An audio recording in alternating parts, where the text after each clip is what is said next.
Windy de Afrocolectiva, que nos va a hablar de temas de los que no se suele hablar en medios de comunicación y que os aconsejo que la sigáis tanto a ella como a Afrocolectiva, porque sacan noticias, por ejemplo, sobre el genocidio en el Congo, sobre el Sáhara, sobre un montón de temas que habitualmente, como os digo, no tienen cabida o directamente no los meten los medios de comunicación porque están muy ocupados haciendo noticias de 7 destinos que no te puedes perder este verano o los 5 productos más baratos del Lidl, y aquí nos gusta y tenemos un objetivo que es que venga de vez en cuando. Ya está con nosotras Windy, ¿qué tal? ¿Cómo estás?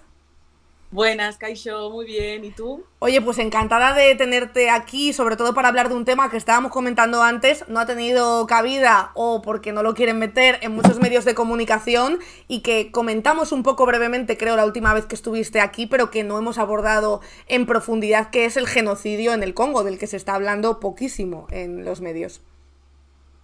Sí, o sea, es un tema que todavía sigue pasando. A ver, pasa desde 1996 y sigue pasando ahora.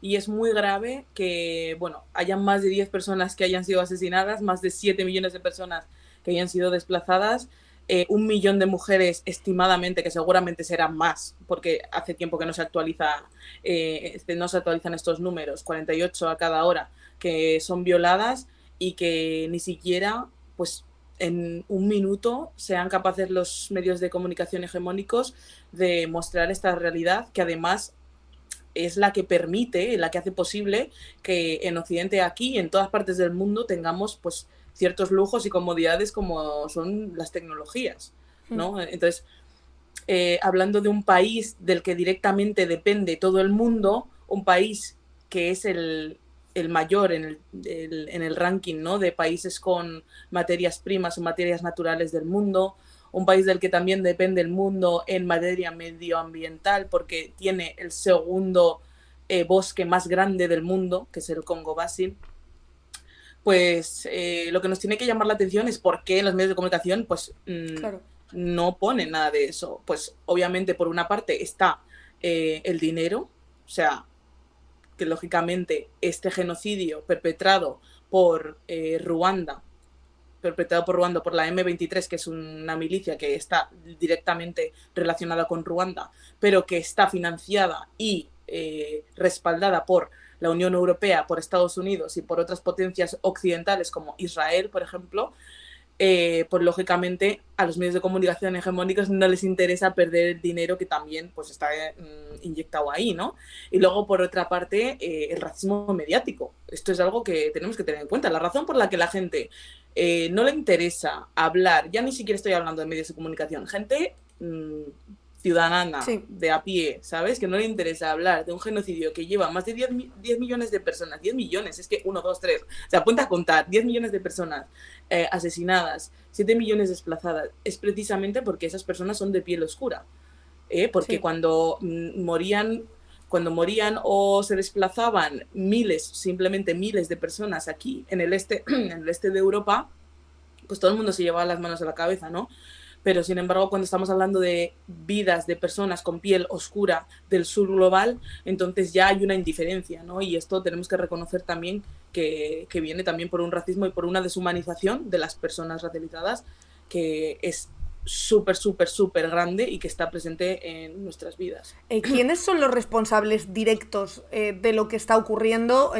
Aparte de, evidentemente, formaciones, también empresas, inversores, ¿no?, que tienen pues negocios e intereses allí que no hacen nada para pararlo. Y también, ¿por qué ahora, no sé si esto es así o es una percepción a raíz de buscar noticias, sí que se está acentuando ese genocidio o está habiendo pues más ataques, ¿no? Pues las empresas responsables son varias, ¿vale? Porque, bueno, tenemos que tener en cuenta que el 80% del coltán, que es este mineral del cual, bueno, este mineral del cual dependen, sí, todas las tecnologías que tenemos hoy en día, pues todas las tecnologías como los micrófonos, las tecnologías móviles, las tecnologías automovilísticas como los coches eléctricos, incluso las bombas, ¿no?, que esto está relacionado también con las empresas, pues está en la República Democrática del Congo. Entonces hay pues miles de minas de coltán, y en esas miles de minas de coltán hay un montón de empresas que la mayoría son extranjeras, no son de la República Democrática del Congo. Sí. Pues principalmente están estas empresas estadounidenses, que son las que, bueno, tecnológicamente más desarrolladas están y las que más se conocen y las que más facturan, como por ejemplo Apple, Google, Dell, Tesla. Estos son Microsoft. Estas son 5 empresas estadounidenses que además han sido demandadas en 2019 por 14 familias congoleñas, que al final, hace 2 meses, también un tribunal de Estados Unidos decidió no darles la razón, pero ya sabemos por qué, porque si denuncias a Estados Unidos, pues les van a dar la razón al país, ¿no? Pero bueno, y también por un tema de racismo puro y duro y colonialismo, pero estas familias denunciaron a estas 5 marcas en específico. Hay más, pero precisamente les denunciaron por la vulneración sistemática de derechos humanos que había sobre las minas, en las minas de coltán, porque trabajaban personas que eran menores, trabajaban criaturas de 8, 7, 9 años, y las madres principalmente denunciaban también a estas empresas porque además las criaturas llegaban a casa con brazos amputados, con serios, graves problemas de salud debido a la inhalación constante de materias suspensorias que inhalaban al trabajar en las minas, y luego también porque lógicamente a las personas adultas que también trabajaban en las minas también pues había una explotación y casi no, una esclavización, ¿no?, de esas personas. Apenas se les pagaba pues $1 al día. Estas son las 5 principales empresas, pero también hay empresas que son belgas, empresas que son de Estados Unidos, pero que no son estas. También hay muchas empresas chinas. De hecho, las familias de lo que te he dicho que han... del lawsuit, sí, que me sale en inglés, el lawsuit, que presentaron contra estas 5 empresas estadounidenses, también denunciaban que habían empresas chinas explotando y que eran directamente responsables de las personas que explotaban en la mina de coltán en República Democrática del Congo, pero que estas empresas chinas literalmente trabajaban para estas 5 empresas estadounidenses. Entonces era como, pues eso, la pescadilla que se muerde la cola, ¿no? O sea, siempre va al final a Estados Unidos. Y bueno, aparte de eso, aparte de las empresas que están ahí, que lógicamente pues están expoliando y están explotando a millones de personas, también están como estos acuerdos no tan democráticos que surgen entre países y que son coloniales y que al final son las que permiten que se puedan hacer estos acuerdos, ¿no? O sea, hay mucha gente que se pregunta por qué entonces, pues muy fácil, por qué el presidente de la República Democrática del Congo, Tshisekedi, no dice que basta, ¿no? Claro. y que dejen de explotar, claro. A ver, uno, sí que lo ha hecho, sí que ha echado a muchas empresas, por ejemplo, mineras chinas del territorio, que se saltaban constantemente los protocolos, y también estadounidenses. Pero luego también hay otra cosa, que cuando los presidentes africanos intentan, pues de nuevo, poner sobre la mesa que los intereses de las personas civiles tienen que prevalecer sobre las extranjeras, sobre todo si acaba yendo todas las políticas en detrimento de la población civil, pues acaban matando a estas personas dirigentes. Claro. Eso es lo que pasó con Patrice Lumumba, ¿vale? Eso es lo que ha estado pasando en el continente africano, pero en República Democrática del Congo ha pasado con Patrice Lumumba. Y de hecho, hace nada, el 19 de mayo, hubo un golpe de Estado en la República Democrática del Congo, que tampoco ha salido en los medios de comunicación, pero es muy grave, un intento de golpe de Estado que fue fallido y que está directamente relacionado con la muerte de Patrice Lumumba. ¿Y por parte de quién ese golpe de Estado o ese intento? Pues el perpetrador el cabeza, que digamos, de este golpe de Estado se llama Christian Malanga, y era un político congoleño que vivía en Estados Unidos, que tenía 41 años, y también estaba acompañado de otras 20 personas cuando entró en la residencia presidencial en la capital, en Kinshasa. Fue con su hijo, que era nacional estadounidense, o sea, es de ascendencia congoleña, pero nacionalidad estadounidense, y luego también otro tío, que este sí que era como estadounidense blanco, y otros más que también tenían nacionalidad del Reino Unido. Claro. O sea, fueron a intentar hacer un golpe de Estado. Bueno, a Malanga le abatieron, a su hijo y a Benjamin Poloun, que es el hombre blanco estadounidense que he mencionado antes, pues les arrestaron.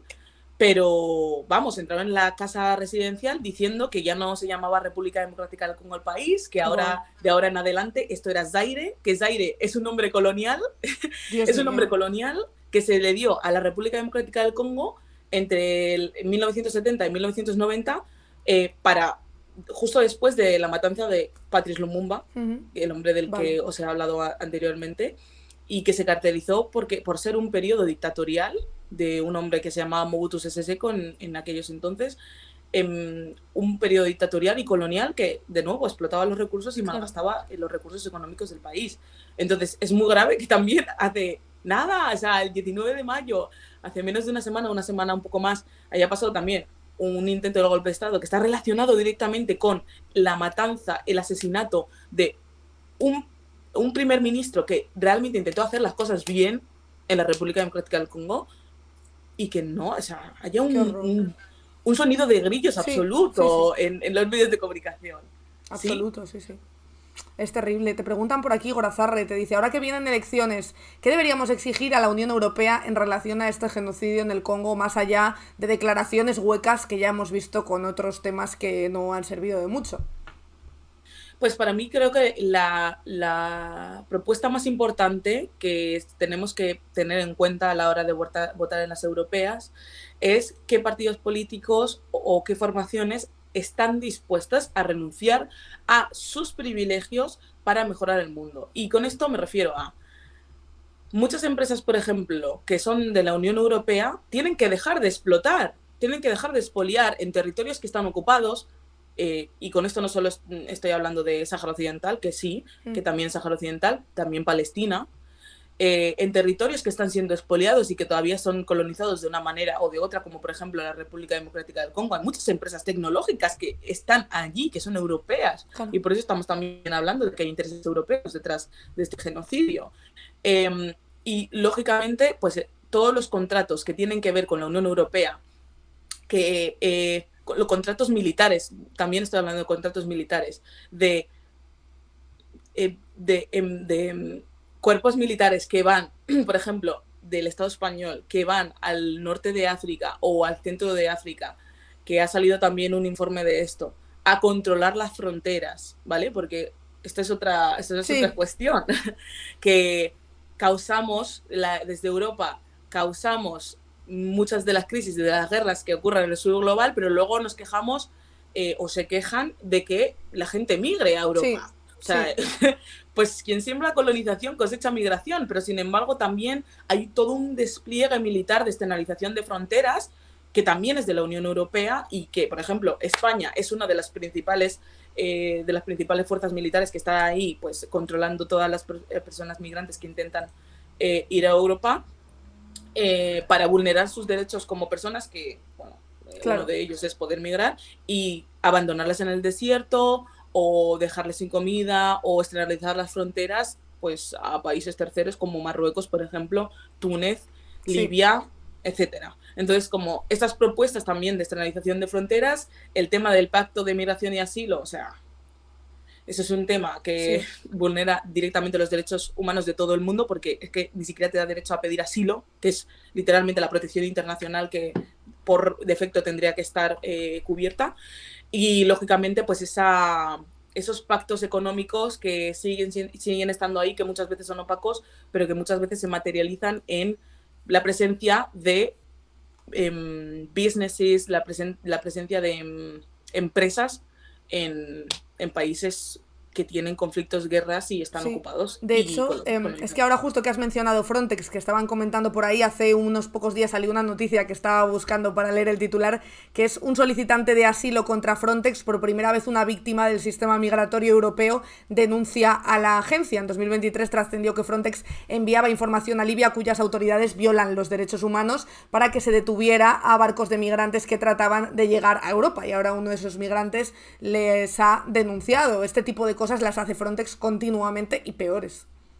Sí, es que es continuo, es que ahora está pasando, lleva años pasando, es que las crisis migratorias que denominan crisis migratorias son una consecuencia directa de las políticas colonizadoras y coloniales que tiene Europa, por ejemplo, el continente africano en este caso, Pero, sin embargo, siempre es como las consecuencias, ¿no? Y nos llevamos las manos a la cabeza de que, ay, no, ha venido una patera con 100 personas migrantes de Senegal. Y es como, bueno, ¿y qué tal si hablamos de los contratos pesqueros que tiene el Estado español en Senegal y que son los que imposibilitan que las personas senegalesas puedan trabajar como pesqueros en sus propias tierras y por eso tengan que emigrar?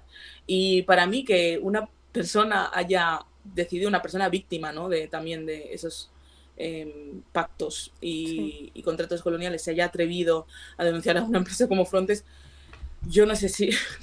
O sea, me alegro mucho porque es como de mucha valentía, pero a la vez es un peligro para esa Sí, persona.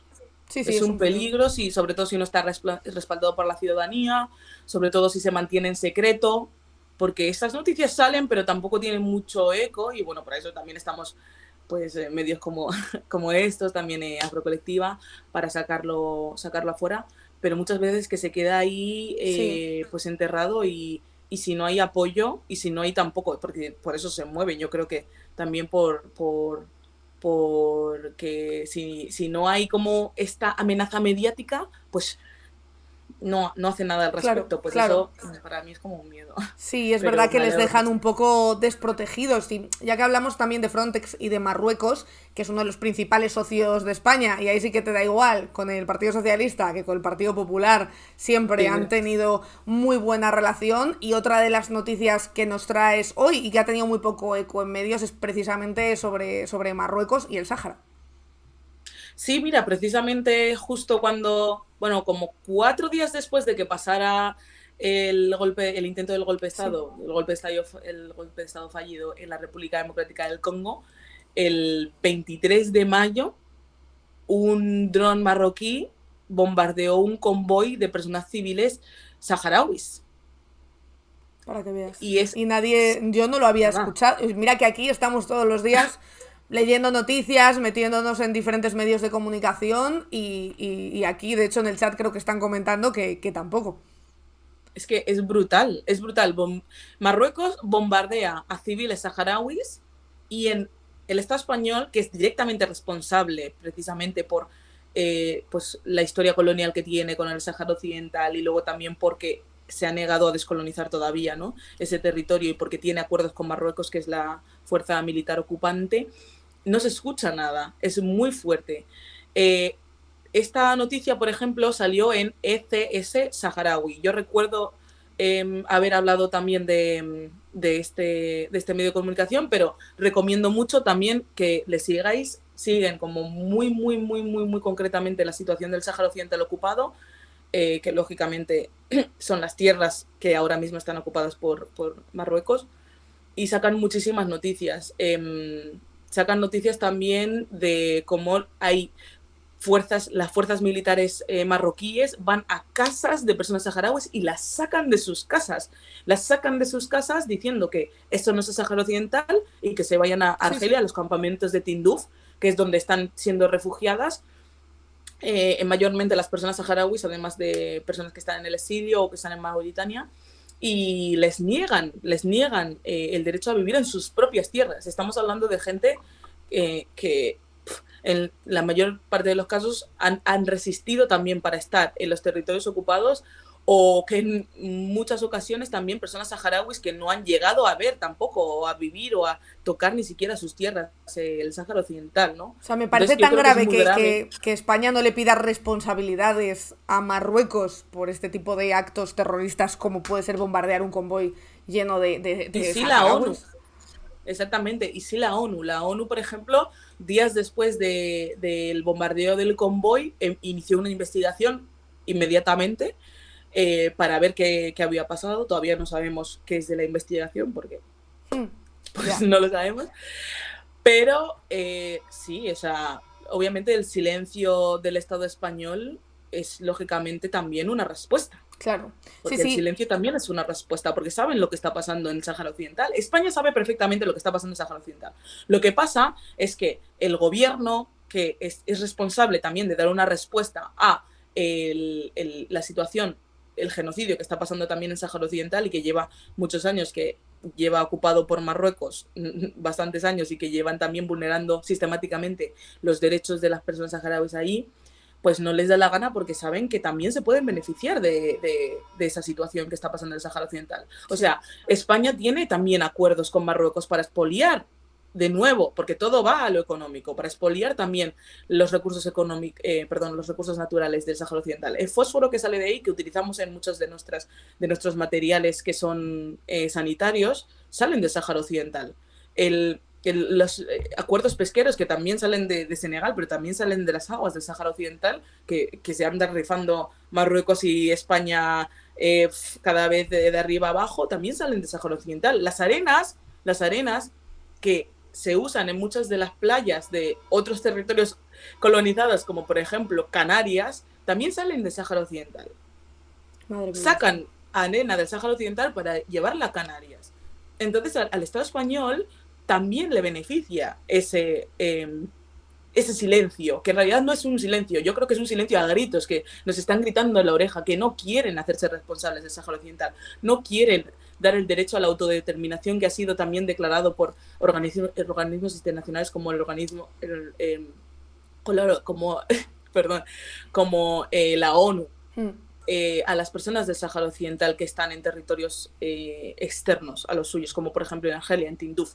Claro. O sea, hay un grito, un estruendo de que, hey, que hasta que no nos movilicemos no va a pasar nada si siguen habiendo personas así en el gobierno que se niegan a hacer frente a una responsabilidad histórica y colonial que tiene el Estado español con el Sáhara Occidental. De hecho, es que el PSOE en campaña siempre saca el tema del Sáhara, pero el tema del Sáhara es un tema que viene de lejos porque, como bien recordabais por aquí, tiene su vinculación con Juan Carlos I, que algunos lo señalan como el propulsor de la situación que tiene ahora mismo el Sáhara, de hecho. Es que exactamente, es que viene de muy lejos, pero claro, en campaña siempre se saca porque, bueno, también ni siquiera solo el PSOE, en campañas siempre sacan el tema del Sáhara Occidental porque también da rédito político, da votos, pero luego a la hora de accionar, pues tampoco, ¿sabes? Yo no veo que tampoco los partidos políticos que se comprometen con el Sáhara Occidental pues tampoco estén haciendo como gran cosa, no son como más declaraciones, pero también están limitados. Yo entiendo que también están limitados dentro del gobierno cuando hay una fuerza que está gobernando que se niega en rotundo y que ha dicho ya en varias ocasiones que lo más democrático y correcto que vemos es pues de nuevo que el Sáhara sea una autonomía de Marruecos, como si el Sáhara hubiera sido marroquí en alguna ocasión. Claro. Es que a la gente que dice, por ejemplo, pero la gente es marroquí también, la gente que dice, no, es que tienes que mirar la historia, es que el Sáhara ha sido marroquí siempre y nos lo quitó España porque nos colonizó y no sé. Marruecos es un constructo occidental, ¿a que no lo sabes? ¿A que Marruecos tampoco existía? ¿A que no sabes eso? No. Es que Marruecos no existía. El constructo de Marruecos no existía. El constructo de Sáhara Occidental no existía. Entonces no tienen derecho tampoco a decir que es suyo un territorio que nunca ha sido históricamente suyo. Y además, Pedro Sánchez, que también usa este discurso, porque decir que el Sáhara es una autonomía de Marruecos es de nuevo decir que históricamente en algún momento el Sáhara ha estado ligado con Marruecos. Bueno, eso es falso. Le pasa también lo mismo con lo de los dos estados de Palestina e Israel. Exactamente. Me recuerda esto mientras a la vez dice que también es que es todo un desastre. Dice que va a reconocer el Estado de Palestina, que reconoce solamente el 22% del Estado de Palestina, porque ese no es el Estado de Palestina completo, mientras a la vez, por atrás, no corta sus relaciones internacionales y políticas y económicas con el Estado genocida de Israel. Sí. Entonces es más de lo mismo. O sea, ¿cuándo vamos a ser coherentes también con el discurso este de no somos buenas personas y somos un buen Estado, ¿no? En términos del gobierno, pero también cuánta de hipocresía hay también en ese discurso de reconocer el Estado de Palestina. O sea, yo no quiero reconocer un Estado. Personalmente, yo, que soy ciudadana española, a mí no me interesa reconocer un Estado en ruinas. Claro. Sí. Que ha costado más de 75 años reconocer por parte de este gobierno.